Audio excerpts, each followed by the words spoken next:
solicitudes de palabra. Señor secretario, por favor, siguiente punto del orden del día. Enseguida, señora presidenta. Siguiente punto del orden del día. Conocer y resolver sobre el informe para segundo debate del proyecto de ley orgánica reformatoria al Código Orgánico General de Procesos. Gracias, señor secretario. Tiene la palabra la asambleísta Marcela Guiñaga. Gracias, señora presidenta. Buenas tardes, señores legisladores. Efectivamente, en 2 sesiones del Pleno de la Asamblea Nacional llevamos adelante el debate relacionado a las reformas del Código de Procesos. Es importante decir y recordar que una vez que se terminó el debate, la Comisión de Justicia y sus miembros nos reunimos para tomar la decisión de qué observaciones incorporábamos luego de haber sido analizado por este Pleno. Agradezco la participación de cada uno de los miembros de la Comisión de Justicia y que de manera desinteresada han trabajado en poder incorporar algunas observaciones que ustedes, señores legisladores, acertadamente realizaron en este Pleno.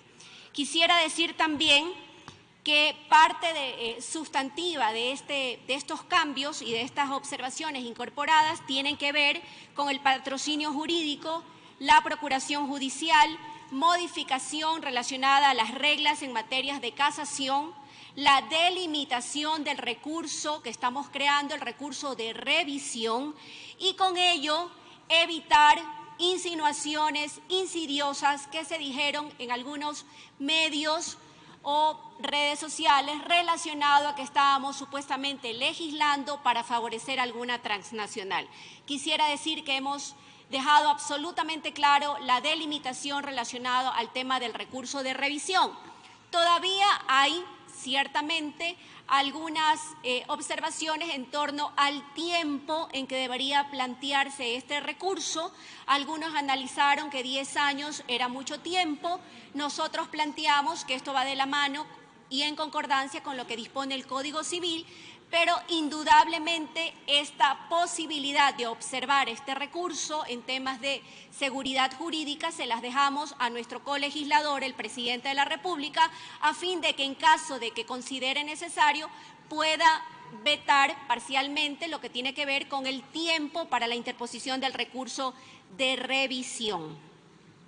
Adicionalmente a esto quisiera decir que llegaron observaciones del Consejo de la Judicatura que fueron analizados, muchas de ellas incorporadas, y también observaciones por parte de la Procuraduría General del Estado. En el caso del procurador quisiera tomarme el tiempo de decir que hemos tomado las siguientes observaciones. Primero, hemos ampliado el plazo para que el Estado conteste las demandas.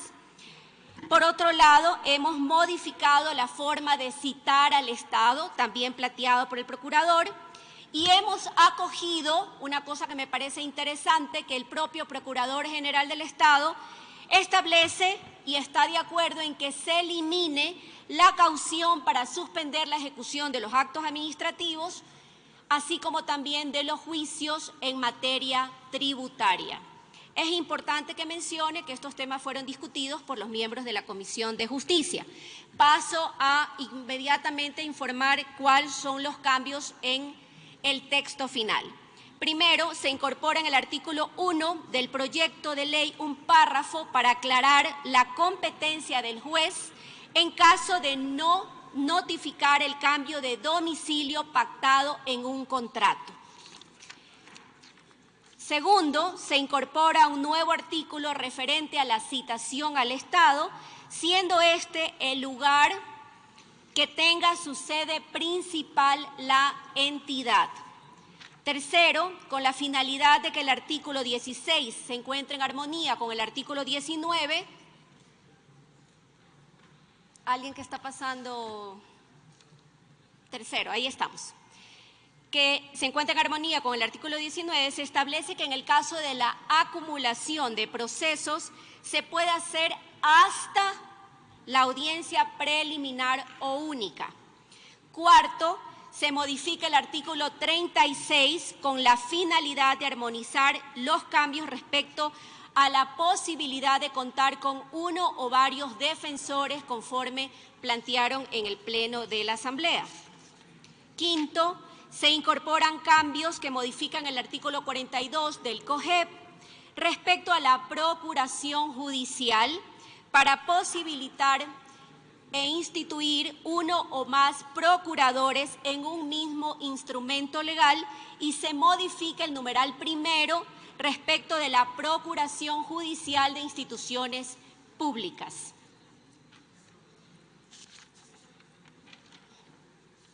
Sexto, se sustituye el artículo 43 del COGEP para posibilitar la comparecencia a cualquier diligencia de los procuradores, a excepción de las actuaciones que requieran una autorización o una cláusula especial. Séptimo, se incorpora un nuevo artículo en el proyecto de ley para permitir la citación en el domicilio, residencia, lugar de trabajo o asiento principal en el caso de negocios. Octavo, se modifica el tercer párrafo del artículo 56 del COGEP para que en el caso de desconocerse el domicilio del demandado se requiera de un certificado de la autoridad rectora de movilidad y únicamente en el caso de registrarse algún trámite mediante carteles y portales electrónicos en los consulares oficiales. Esto también se recogió del aporte de los señores legisladores. Noveno, se elimina la citación por notarios. Décimo, con la finalidad de armonizar la forma de citar al Estado, se incorpora en el presente proyecto de ley el artículo 60, que es sustituido de la siguiente manera conforme está en el texto. Se aclara el artículo 64 que los efectos de la citación se interrumpe la prescripción. 12. Se incorpora un cambio de forma para aclarar la redacción del párrafo agregado en el numeral primero del artículo 87. 13. Se incorpora una modificación en el numeral séptimo del artículo 122 respecto de las diligencias preparatorias, incluyendo las declaraciones testimoniales. 14. Se modifica el inciso tercero y cuarto del artículo 146 con la finalidad de mejorar la redacción respecto a la calificación de la demanda. 15. Se eliminan los numerales 11 y 12 y se incorpora dichas causales en los numerales 2 y 3 del artículo 153. 16. Se mejora la redacción del artículo 169 con la finalidad de permitir que en los procesos contenciosos tributarios y contenciosos administrativos el administrado entregue copias simples y la administración pública sea quien los certifique. 17. Se incorpora una modificación al artículo 263 con la finalidad de que la adhesión a la apelación sea sustanciada a pesar de que el apelante desista de la misma o no fundamente el recurso de apelación, siempre que se sustente la adhesión. 18. Se incrementa el plazo de interponer el recurso de casación de 10 días a 30 días. 19. Se incorpora un tercer inciso en el artículo 270 que mejora la redacción final del artículo y no cambia en forma sustantiva.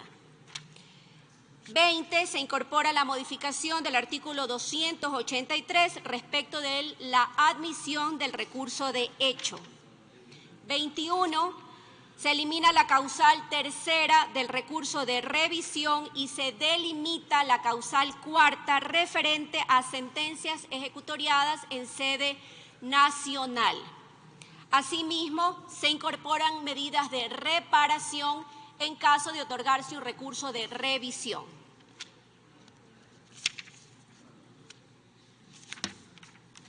22. Se modifica el numeral primero del artículo 304 respecto a la legitimación pasiva de las instituciones públicas. 23. Se modifica el artículo 317 y se elimina la caución para suspender la ejecución de coactiva en base a los principios de gratuidad y acceso a la justicia, conforme a la propuesta recogida por la Procuraduría General del Estado y de varios legisladores. Así también se elimina el artículo referente a la devolución de estos recursos.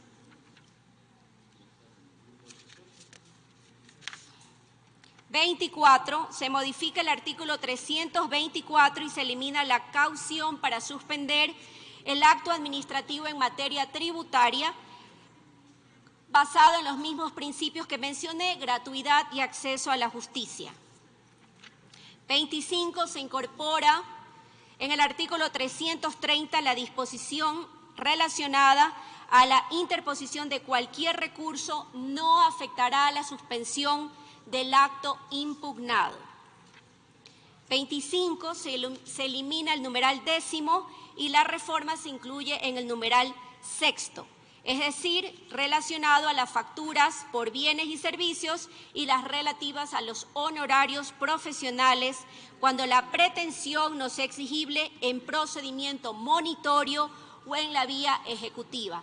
Cabe indicar que este artículo fue también modificado y fue también relacionado en torno a la discusión del proyecto de Código de Comercio que está en segundo debate. Se incorpora a través del proceso sumario la partición no voluntaria, artículo 58.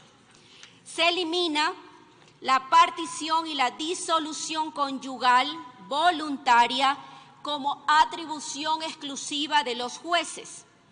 Es decir, existía una contradicción con la ley notarial y es por eso que hemos considerado que esas son atribuciones exclusivas de los notarios.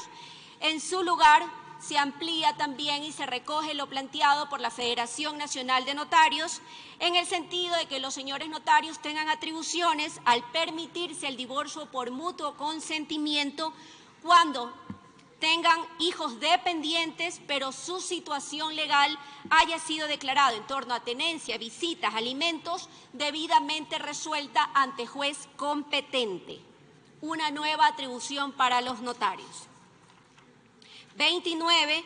Se incorporan nuevas figuras a los títulos de ejecución.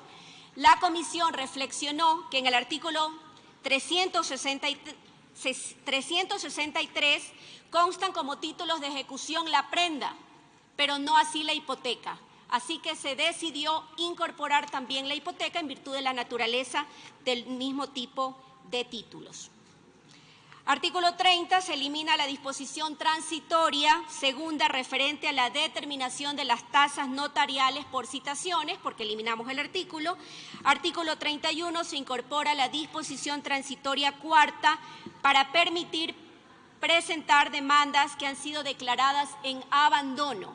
Es decir, se les está dando una nueva oportunidad para que presenten nuevamente las demandas a aquellas que han sido declaradas abandonadas y que tenían el impedimento de poder acceder a la justicia. 32. Se incorpora la disposición transitoria para permitir presentar quejas ante el Consejo de la Judicatura en contra de los conjueces que hayan valorado los argumentos del recurrente en cuanto a la calificación del recurso de casación. Me parece que estamos haciendo y contestando una preocupación muy seria que nace no solamente del sector de los abogados, sino también de los ciudadanos ante la denegación de justicia que ha existido. 33. Se elimina la disposición reformatoria primera referente a las atribuciones para citar a los notarios. 34. Se incorpora la disposición transitoria tercera respecto de la nueva atribución que tendrán los señores notarios en torno a los procesos de divorcio por mutuo consentimiento en el que hayan hijos dependientes y la situación de ellos haya sido resuelta ante juez competente. Transitorias. Primera, los procesos de recusación que se encuentren vigentes, que se encuentren en trámite a la fecha vigente de esta ley, continuarán sustanciándose hasta la conclusión conforme a la normativa vigente al momento de su inicio. Se elimina la transitoria segunda y se la reemplaza por la siguiente. En el caso de los recursos de casación que se encuentren interpuestos sin que hasta la presente fecha se haya resuelto su admisión o inadmisión, se aplicará lo dispuesto en la presente ley y no se tramitarán con la norma aplicable a su momento de presentación. Tercera, en el caso de los recursos de casación cuya admisión o inadmisión se hubiera resuelto en forma previa a la vigencia de la presente ley, se estará a lo dispuesto en los autos correspondientes. Cuarto, las demandas que han sido declaradas en abandono antes de la expedición de esta ley podrán volver a ser presentadas por segunda ocasión conforme lo dispone este Código. Quinta, quienes se consideran afectados por los autos de inadmisión de los recursos de casación podrán presentar las quejas ante el Consejo de la Judicatura en contra de los conjueces que hayan valorado el contenido de los argumentos del recurrente. Disposición reformatoria: se elimina la primera y queda de la siguiente manera. Reformas el artículo 195.2 del Código de Trabajo por el siguiente texto. Acción de despido ineficaz. Una vez producido el despido, la persona trabajadora afectada deberá deducir su acción ante el juez o jueza de trabajo de la jurisdicción correspondiente al lugar donde éste se produjo en el plazo máximo de 30 días. Le queda un minuto, asambleísta. Admitida el trámite la demanda, citar en el plazo establecido en el Código Orgánico de Procesos a la parte empleadora y en la misma providencia se podrá dictar las medidas cautelares que permitan el reintegro inmediato al trabajo del trabajador o la trabajadora afectada. Y para concluir, Presidenta, en el caso de la disposición reformatoria segunda se incorpora un párrafo segundo en el numeral cuarto del artículo 163 del Código Orgánico de la Función Judicial con el siguiente texto. En los procesos que fijan pensiones de alimentos, los incidentes posteriores a esta providencia que fija dicha pensión serán conocidos por jueces cuya competencia sea establecida de acuerdo a las reglas del Código con respecto a los modos de prevención. Tercera, se sustituye el número 22 del artículo 18 de la Ley Notarial. Disposición derogatoria. Primera, elimínese la disposición derogatoria de la Ley Orgánica de Incentivos para las Asociaciones Públicos-Privadas publicadas en el Registro Oficial 652 del 18 de diciembre del 2015. Esos son los cambios que se han incorporado. Si usted me permite, señora Presidenta, para terminar, de conformidad a lo que dispone la Ley Orgánica de la Función Legislativa, pongo a consideración y mociono la votación del texto íntegro del proyecto de ley orgánica reformatoria al Código Orgánico General de Procesos. Gracias, Presidente.